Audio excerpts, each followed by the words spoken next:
Right now, NBC 26 at 5. President Trump getting ready for the State of the Union. We have a preview of what you'll see.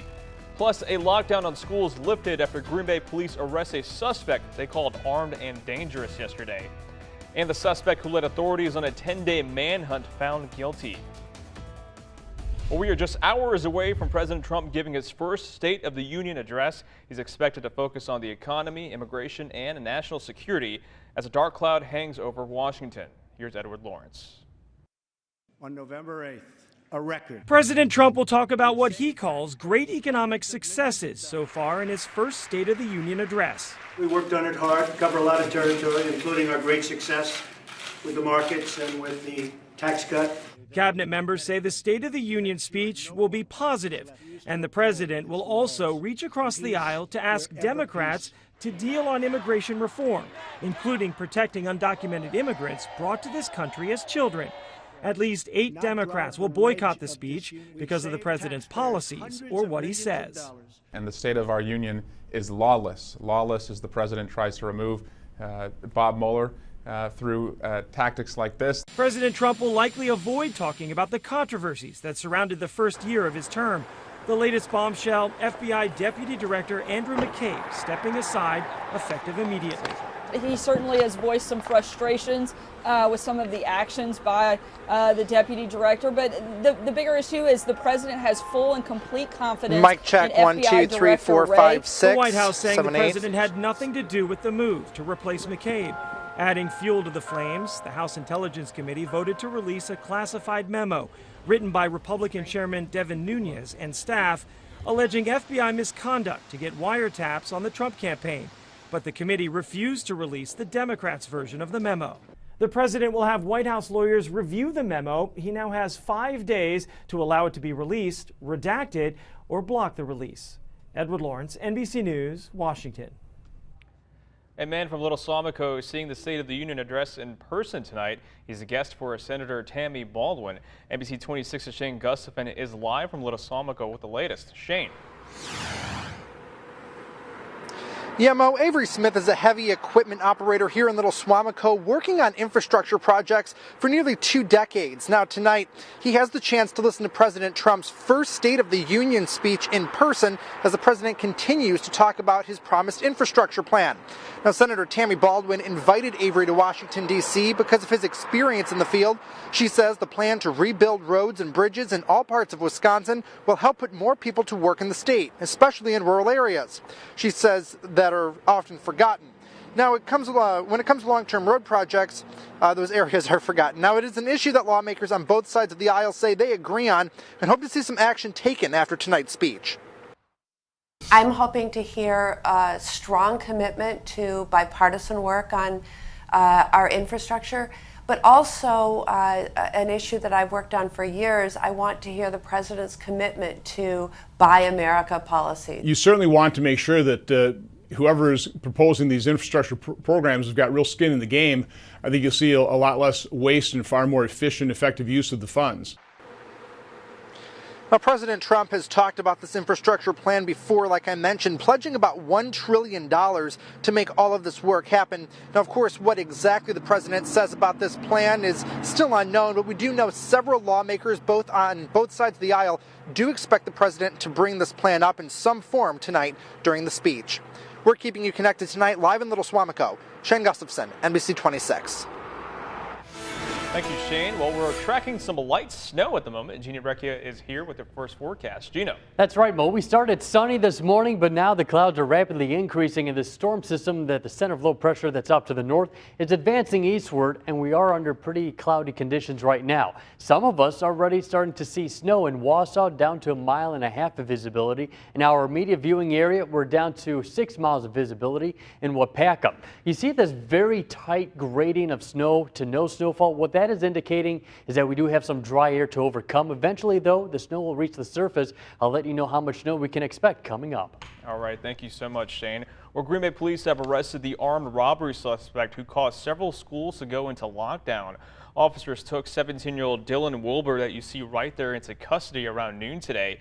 NBC 26's Stacey Engelbretson is live in the newsroom with the latest. Stacey. Mo, investigators have been working this case since 2:30 yesterday afternoon. That's when they say a woman stopped her car abruptly on West Walnut Street to get an officer's attention. And 17-year-old Dylan Wilbur jumped out holding a gun and took off running, according to investigators. Now, as officers using canines searched for Wilbur, 3 West Side schools went into lockdown as a precaution to keep students safe. Investigators worked through the night, and by using technology and victim and witness statements, they tracked Wilbur down this morning to a home in the 1200 block of 9th Street. Again, 2 nearby schools went into lockdown as a precaution while they took Wilbur into custody without incident. Now, as the investigation unfolds, officers believe this all started as an armed burglary that turned into an armed robbery when Wilbur realized a woman was inside the home he targeted. The female victim that initially approached the officer yesterday was taken against her will out of her house in the 800 block of Dousman Street. Investigators are now working to not only, work with the victim, but now we're going to interview the suspect to determine the appropriate charges.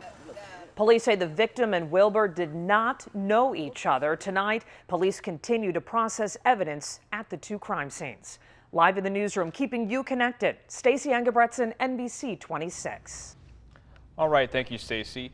Joseph Jakubowski was just found guilty in all counts in Rock County today. You remember he's accused of stealing from a Janesville gun shop last spring.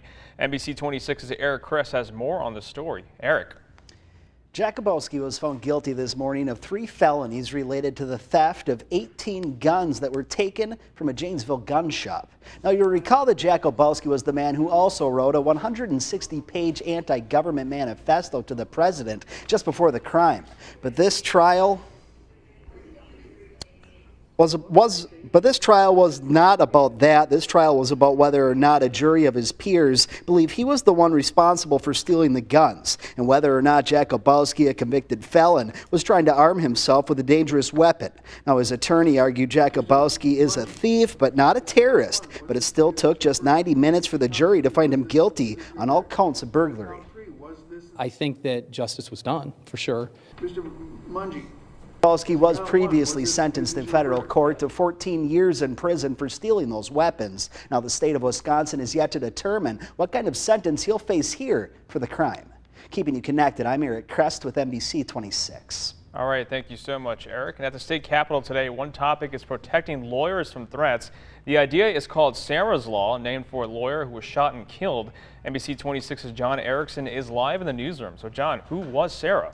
Mo, she was Sarah Court-San, one of 4 people who died in Marathon County when Neng Mai Vang went on a killing spree last year. So the idea is to make it a felony to threaten a lawyer working on certain cases. Sarah was representing the shooter's estranged wife. It's already illegal to threaten judges or prosecutors, but this bill adds lawyers like Sarah to that list. An attorney says that right now there can be a lot of intimidation in the job. I know a lot of attorneys who have declined cases because the person that they were asked to represent is currently under threats, and there's a fear aspect of that. Vang that day also killed 2 of his wife's co-workers and a police detective. Vang was shot and later died. Live in the newsroom, John Erickson, NBC 26. Thank you, John. A building, a truck, and a car, all a total loss after an early morning fire at Legacy Automotive in Calumet County. NBC 26's Max Grossfeld has a story tonight from Brilliant. Early this morning at around 3:20, the Calumet County Sheriff's Department says it got a call of flames coming from the 2300 block of Highway 10 in the town of Brilliant. When deputies got there, they found heavy smoke and flames coming from the top of the auto repair shop. It took 6 different fire departments in order to put out the blaze. Typical automotive garage, some oils and things to deal with, but it relatively went very well. The Sheriff's Department's investigators, along with Calumet County investigators, are helping the Forest Junction Fire Department determine the cause of the fire. Fortunately, no one was hurt. Keeping you connected in Brilliant, Max Grossfeld, NBC 26. All right, thank you so much, Max. And officials in Marinette County held a meeting today to inform the community on wells being tested for contamination. County workers say some people in Peshtigo called them to get information on what is going on with the testing process. This morning, people got to ask questions to board members. Now, this comes after chemicals from a fire training facility were found in groundwater in Peshtigo. When it comes to the water, which is our health, there's a lot of passion to that subject, and I think that's the reason you had such a good turnout of population here today, is they're just passionate about their health and safety. And as the wells are being tested, the county says they'll have an update in 3 to 6 months for the board to see where this process is. Well, still to come, some young Packers fans get a surprise visit from Packers kickers Mason Crosby. See why after the break. Plus, are you throwing a Super Bowl party this weekend? Here's one way to add to the experience. And now, your Storm Shield forecast from NBC 26. Well, it's quiet right now. Temperature at 26 degrees in Green Bay. We woke up to temperatures in the single digits, but with these winds coming in out of the south at 9 miles per hour, it is gradually warming us up. And also, on top of that, we're watching a storm system moving through the area. Center of low pressure tracking across Canada. We got a cold front extending down to the south and a warm front lifting north. Now, this warm front moved through already this morning. That's why we see those winds coming in out of the south. And that also means with the cloud cover overhead, likely not to drop temperatures much overnight tonight. We're going to be staying mild, and then tomorrow much of the accumulating snowfall will be melting because we're going above freezing. But this is what we're talking about right now. Some of us to our west are seeing snowfall flakes reaching the surface, but to the east, especially Green Bay, Manitowoc, Sheboygan, Kewaunee, we are not seeing the snow reaching the ground just yet. You see this very tight gradient and how as it gets closer to Green Bay, it's almost like a circular, a bending effect. What that's indicating is that the snowfall is not reaching the ground. There is some dry air interacting with the snowfall. But just wait about another hour or so and you'll see those flakes start to reach the ground. Where it is snowing, Matoma, down to 3 miles of visibility. The rest of us seeing 10 miles or unlimited visibility. So most of us not seeing the snow just yet, but eventually we will be seeing that as a high-res future radar shows that band of snow passing through by about 7:30, the good chunk of it right over Green Bay along Lake Michigan. Then we'll start to have a little bit of a lull in the action before another round of snow starts to move through here. And that round of snow looks to be coming here by the pre-dawn hours, and that'll move through in the heaviest amounts right around the morning commute. So it's not a lot of snowfall we're talking about here, but it's the timing. And where we could see maybe an inch of snow around Green Bay would be between about 5 to 8 o'clock in the morning. The snow moves out by late morning hours, and behind it we see more sunshine. Now, how much snow are we talking about here? About 1 to 2, maybe 2.5 inches of snowfall north of Green Bay, around Shawano, up towards Menominee, down to the south, about a dusting to an inch of snowfall. Now, after that, we see sunshine and temperatures rising into the upper 30s to near 40 degrees. So that snowfall that falls likely to melt by some. Then a secondary cold front will move through by Thursday morning. Some clouds, maybe some passing flurries, and cold air will be sinking through behind it as well. As you see that cold front passing through, Arctic high pressure moving down from the south, that's going to surge in that cold air. As for right now, temperatures holding into the 20s, teens up to the north. And as for tonight, we won't be dropping down by much. 23 degrees in Green Bay with winds out of the southwest, 10 to 20 miles per hour. For tomorrow, going with highs, 40 degrees. We'll take it. Snow in the morning and then sunshine in the afternoon. So a nice afternoon and evening ahead. But then we really cool down. High of 14 on Thursday, and that is Groundhog's Day. And perhaps we're wondering, well, are we going to be seeing an extended long winter? Because looking at that 7-day, it doesn't look like it's going away anytime soon, Mo. So if you're having to have a Super Bowl party, probably should keep it inside. That's a very good idea. I don't think any outdoor Super Bowl parties here anytime soon. All right, I completely agree. Thank you so much, Gino. You got it. Well, still ahead, Mason Crosby made a surprise visit to an elementary school today. See why after the break. Welcome back. CP in Green Bay is upgrading their facility. A 21,000 square foot expansion is being added on. Workers say they've been at capacity in the recent years and couldn't provide services to everyone who needed them. After a multi-million capital campaign, they were able to expand their building. Workers are looking forward to helping out more people in the community. The space really is, it's 4 walls and a ceiling, but more than that, it's what's going to happen inside these walls that really makes a difference. It's the 50% more families that we can bring in here. And construction is on track. Workers say they're excited to share the project completion with the community come fall of 2018. Well, some elementary school students in De Pere got a special visit from Packers kicker Mason Crosby as part of the Fuel Up to Play 60 program. Crosby spoke and met with students at Hemlock Elementary as a reward for their involvement in the program. Fuel Up to Play 60 is a program created by the National Dairy Council and the NFL that encourages students to get active and play. Crosby is excited to see kids get an early start on a healthy lifestyle.